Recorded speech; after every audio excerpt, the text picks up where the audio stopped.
రైతు సోదరులకు నమస్కారం అండి. నా పేరు పిల్లి శ్రీనివాస్ రెడ్డి, దొండపాడు గ్రామము, చింతలపాలెం మండలము, సూర్యాపేట జిల్లా, తెలంగాణ స్టేట్ అండి. 2 ఎకరాలు భవిష్యని విత్తనాలు తీసుకొచ్చి ఖమ్మంలో పొట్టి శ్రీరాములు సెంటర్లో హనుమాన్ సీడ్స్ దగ్గర తీసుకొచ్చారు 2 ఎకరాలు.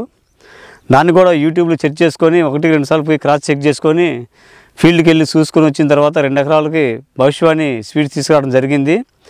నాకు పంట మీద అనుభవం లేకున్నా కానీ, ఎక్స్పీరియన్స్ లేకున్నా కానీ, సరే మూర్ఖంగా పోయి ఏదో అందరు తేజాలు వేస్తున్నా వద్దన్నా కానీ నేను తేజాలు తీసుకొచ్చి పెట్టాను.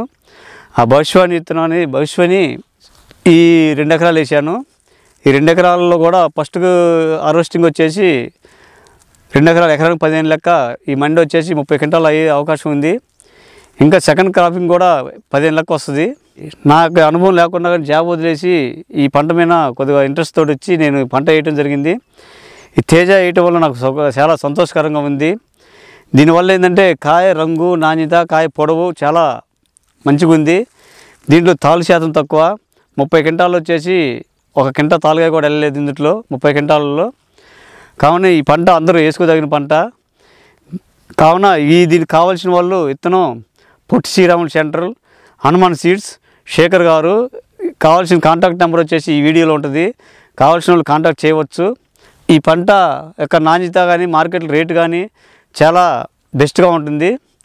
కావాల్సిన వాళ్ళు ఈ విత్తనాన్ని తీసుకొచ్చుకోవచ్చు, ఫీల్డ్కి వచ్చి చూడవచ్చు. ఇదంతా కూడా మేము డూబ్ చేసింది కాదు. మీ చుట్టుపక్కల నేను తెలిసిన వాడిని, సూపర్ పరిస్థితుల్ని. మీరు ఎవరైనా వచ్చి నా పొలం చూడవచ్చు. నాకు ఇక్కడే ఉంటుంది, 24 hours ఇక్కడే ఉంటాం. చూసుకోవచ్చు, పొలం చూడవచ్చు. నల్లి కానీ ఇతర ట్రిప్స్ కానీ ఏమీ లేవు. దీంట్లో పెట్టుబడి కూడా తక్కువ. నేను వేసింది కూడా పై మందులు వచ్చేసి చాలా తక్కువ. కాకపోతే అడుగు మందులు కూడా ఇప్పటికి వచ్చేసి 11 కట్టలు 12 కట్టలు వేసాను. అందరూ 20 కట్టలు 22 23 వేసారు. పెట్టుబడి తక్కువ. కోత కూడా వచ్చేసి కాయ మంచిగా తెగుతుంది. కోత కూలీలు కూడా చాలా తక్కువ పడుతున్నారు. కావున అందరూ ఈ విత్తనం వేసుకోదగ్గ విషయం. కాబట్టి మీరందరూ కూడా ఈ విత్తనాన్ని వాడుకోగలరు. ఈ భవిష్యని విత్తనం అనేది చాలా మార్కెట్లో కూడా ఇప్పుడు 14,000 ఉంటుంది. ఇది 15,000, అన్నిటికంటే ఒక 1,000 రూపాయలు ఎక్కువ పడుతుంది. 15,000 వరకు పోతుంది. ఇంకా ఇది ఫస్ట్ హీల్డింగ్ అంది. ఇది ఫస్ట్ క్రాప్ కటింగు. ఈ మండి వచ్చేసి 30+ ఉంది కానీ తక్కువ లేదు. ఇంకా సెకండ్ హీల్డింగ్ కూడా ఉంది. సెకండ్ హీల్డింగ్ కూడా అది కూడా 30కి తగ్గదు 2 ఎకరాల మీద. నేను తెచ్చింది ఫస్ట్ భవిష్యవాణి 2 ఎకరాలకి తెచ్చుకున్నాను. ఆరుద్ర ఒక 2 ఎకరాలకు తెచ్చుకున్నాను. అది కూడా ఉంది, మీ దగ్గర చూపిస్తాను అది కూడా. కావున రైతుల సోదరులందరూ కూడా విజ్ఞప్తి చేసి ఈ విత్తనాన్ని వేసుకోగలరని కోరుతున్నాను. నాకు వ్యవసాయమైన పెద్ద అనుభవం లేదు. ఏది తీసుకొచ్చి చేసాము. నాకు వాటి మీద అంత సంతోషకరం లేక అందులో తాలూకే పర్సంటేజ్ కనుక ఆ తాలూకే పర్సంటేజ్ ఏదో దీన్ని కోతలకు పెట్టచ్చని తేజలు పెట్టినా దానికి మంచి హీల్డింగ్ వచ్చింది. ఆ తాలూకే పర్సెంట్ కూడా తక్కువ ఉంది. దీంట్లో మంచి కోత మంచిగా సాగుతుంది. కోత కూడా మెత్తగా దిగి కూలీల కాస్ట్ తగ్గుతుంది. మన ఏరియాలో ప్రతి సంవత్సరం తేజ అనేది తక్కువ భయపడి, కూలీలు కోతకు భయపడి తక్కువ వేస్తున్నారు. అయినాగా నేను కొద్దిగా మూర్ఖంగా పోయి 5 ఎకరాలు తేజ వేయటం జరిగింది. అందులో భవిష్యవాణి 2 ఎకరాలు వేసాను. 30 నుంచి ఎకరానికి 35 క్వింటాల మధ్య వచ్చే అవకాశం ఉంది. కావున నాకు కొంచెం అదృష్టకరంగా ఉంది ఈ సంవత్సరం. ఎలాంటి ఇబ్బంది లేకుండా. కాకపోతే రేట్ అనేది మనం నిర్ణయించేది కాదు కాబట్టి, పంట తీయటం అనేది రైతు యొక్క ఉద్దేశం కాబట్టి పంట తీశాను. దాని అనుభవం బట్టి మీకు చెప్తున్నాను. ఇంకా ఏమన్నా కావాలంటే సూచనలు కావాలంటే ఈ వీడియోలో శేఖర్ గారి నెంబర్ ఉంటుంది. ఇంకా చుట్టుపక్కల పొలాల వచ్చి కూడా విత్తనం ఎక్కడ తెచ్చావు అని చెప్పి అడగడం జరుగుతుంది. నేను చెప్పాను అందరూ కూడా. నా పొలం కంటే కింద వాళ్ళకి వచ్చేసి ఎకరానికి 15-16 వచ్చింది. మ్యాక్సిమం 20 వరకు వచ్చింది. మంది మాత్రం ఎకరానికి 30 నుంచి 35 మధ్యలో వస్తుంది. కాబట్టి కావాల్సిన రైతులు ఉంటే ఫీల్డ్ చూసుకొని పోవచ్చని నేను రైతు సోదరులందరికీ విజ్ఞప్తి చేస్తున్నాను. ఎక్కడ కూడా కాంప్రమైజ్ కాకుండా చేయడం జరగడం వల్ల హీల్డింగ్ తీయగలిగాను. ఇది బుకింగ్ కూడా స్టార్ట్ అయింది. 3 ఎకరాలకి ఆర్డర్ ఇచ్చాను నేను ఆల్రెడీ నేను 35 ప్యాకెట్లు ఆర్డర్ ఇవ్వడం కూడా జరిగింది. ఒక ప్యాకెట్కి 100 రూపీస్ కట్టి ముందు బుకింగ్ చేసుకోవడం కూడా జరిగింది. మీరు కూడా ఈ శేఖర్ గారి నెంబర్ తీసుకొని బుకింగ్ కూడా ఆల్రెడీ జనవరి 26 నుంచి స్టార్ట్ చేశారు వాళ్ళు. తీసుకోగలరని మనవి చేస్తున్నాను. పోయినసారి నాకు కూడా ఈ విత్తనం చాలా టైట్ అయితే నేను అడ్వాన్స్ ఇచ్చి జనంలో బుక్ చేసుకున్నాను. తర్వాత జూన్కి వచ్చేలాక చాలా టైట్ అయ్యి ప్యాకెట్ దొరకలేదు. ఆనాడు నేను ఎకరానికి వేసిన మొక్క కూడా 12,500 13,000 వేసిన మొక్క కూడా అందరూ వచ్చేసి 16,000 వేసిన 17,000 వేసిన మొక్క చెప్పుకుంటున్నారు. కానీ నేను మొక్క మధ్య వచ్చేసి మినిమం 1 ఫీట్ పెట్టాను. ఆ మొక్క గ్యాప్ వల్ల కూడా మంచి కొమ్మ వచ్చేసి దానికి శాఖలు వచ్చేసి పార శాఖలు వచ్చేసి చాలా మొక్క కావకితం జరిగింది. మీరు కూడా ఎక్కువ విత్తనాలు పెట్టేసి ఎక్కువ మొక్కలేసి దాన్ని గాలాడకుండా చేయటం వల్ల చాలా కాపు దిగుబడి కూడా తగ్గుతుంది. అందుకని చేసి మినిమం 1 ఫీటు 18 అంగుళాలు 20 అంగుళాలు ఉండాలి చెట్టుకి చెట్టు గ్యాప్ మధ్య. వ్యవసాయ పరంగా కూడా అలకలు కూడా నేను ఎక్కువ కూడా గొర్రు తోలుస్తాను. గుంటకలు తక్కువ, అందరూ కలుపులు ఉన్నాయని చెప్పి బోదలు కొట్టి చేలో ఉన్న నా సారవంతం పోతుంది. ఎక్కువ గొర్రె తోలుకోవాలి. ఏరని తెగటం కోసం ఎక్కువ గొర్రెని వాడాను.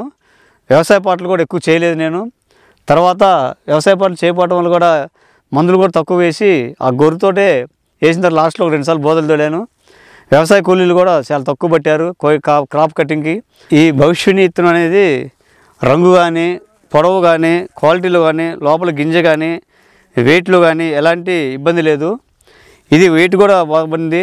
మార్కెట్లో రేటు కూడా అన్నిటికంటే కూడా ఇది ఒక 20 రూపాయలు ఎక్కువ ఉంటుంది కానీ తక్కువ అనేది లేదు. కాకపోతే మన ఏరియాలో ఈ సంవత్సరం తేజ తక్కువ వేయడం జరిగింది. తక్కువ వేసినా కానీ తక్కువ దిగుబడులు ఉన్నాయి. మా అదృష్టం ఏంటంటే తెగుళ్ళు అనేది లేవు దీంట్లో. ఎలాంటి తెగుళ్ళు లేకపోవడం వల్ల ఎక్కువ హీల్డింగ్ వచ్చింది. ఈ హీల్డింగ్ రావడం వల్ల నాకు ఎక్కువ హీల్డింగ్ రావడం వల్ల రేట్ లేకపోయినా కానీ దానివల్ల మాకు కొంచెం నష్టం అనేది లేకుండా ఉంది. దీన్ని గమనించి రైతులు ఈ భవిష్యనిని అందరూ వేసుకోదగిన విత్తనమని నేను భావిస్తున్నాను. నెక్స్ట్ ఇయర్ కూడా దీన్ని భవిష్యనిని 3 ఎకరాలు పెడదాం అనుకుంటున్నాను. ఎందుకంటే నేను ఎక్కువ మొత్తం పెద్ద మొత్తం చేయలేకపోయినా కానీ ఒక 3 ఎకరాల లిమిట్లో ఈ విత్తనం తీసుకొని వేరే ఒక విత్తనం చూద్దామని చెప్పి ఆలోచనలో ఉన్నాను. ఈ విత్తనం అయితే నాకు చాలా సంతోషకరంగా ఉంది. మార్కెట్లో అన్నిటికంటే కూడా ఒక 1000 రూపాయలు ఎక్కువని పలుకుతుంది. రంగు కానీ, పొడవు కానీ, కాయ కానీ, తెంపుళ్ళు కాయ కోత కానీ ఎలాంటి ఇబ్బంది లేదు. ఈ విత్తనాన్ని మీరు వేసుకుంటే అధిక దిగుబడులు సాధించవచ్చు. తెగులు బారి నుంచి కొంచెం వరకు ఉపశమనం కలుగుతుంది. మనకి తెగుళ్ళు వచ్చి చాలా ఇప్పుడు కూడా తెగులు నల్లి ఎఫెక్ట్ బాగుంది, కానీ మన పొలంలో చాలా తక్కువ ఎఫెక్ట్లో ఉంది. కాబట్టే ఇంత హీల్డింగ్ దిగలిగాము. మీరు కూడా ఈ విత్తనాన్ని ఎంచుకోగలరని భవిష్యని మరీ చెప్తున్నాను. రైతు సోదరులు ఒక విషయం గమనించాలి. ఇక్కడ ఈ భవిష్యవాణి విత్తనంలో 30 క్వింటాలు ఎకరానికి వచ్చేసి 15 క్వింటాలకి హీల్డింగ్ వచ్చింది. 2 ఎకరాల 30 క్వింటాలు ఎర్రగాయ. అది దాంట్లో వచ్చేసి తాలుగాయ. ఈ తాలుగాయ కూడా మనం కోసేటప్పుడు కూలీలు తెంచిన పచ్చికమ్మ తగ్గి దీంట్లో పచ్చికాయ ఎక్కువ ఉంది, కానీ తాలుగాయ అనేది లేదు. తాలుగాయ వచ్చేసి 1% కూడా లేదు. మ్యాక్సిమం వచ్చి ఇందులో పచ్చికాయ ఉండటం వల్ల అది తాలుగాయ కానుతుంది. ఇది కూడా ఆ పచ్చికాయ కూడా చాలా % తక్కువ దిగింది.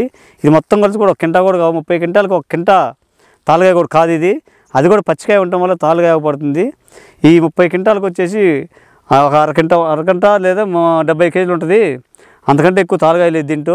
కాబట్టి రైతు సోదరులు భవిష్యవాణిని తాలు శాతం చాలా తక్కువ ఉంది కాబట్టి 1% ఉంది కాబట్టి ఈ విత్తనాన్ని రైతులందరూ భవిష్యవాణిని వేసుకోవాలని కోరుతున్నాను.